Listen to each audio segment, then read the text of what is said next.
Kuya Engineer Chito Paz ng Lukban, Quezon. Ako hindi ko babawiin yung aking sinabi kanina. At sana mapanood ninyo. Yung Amy Marcos, how she handled the proceedings yesterday, para sa akin, ayos. Totoo. Ayos. Patawarin mo ako, Senator Bato. Senator Bato, Senator Rafi, nakita ko kayo kung paano kayo mag-preside ng hearing. Wala kayo sakaling kingan ng Amy Marcos.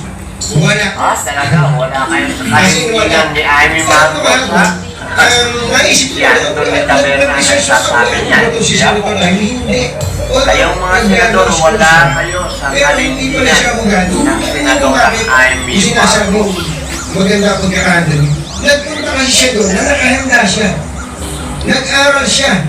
Kaya yung mga sagot ng mga bisita niya, hindi naman niya binabastos yung mga, yes, sometimes he interrupted the resource persons, pero hindi para bastusin.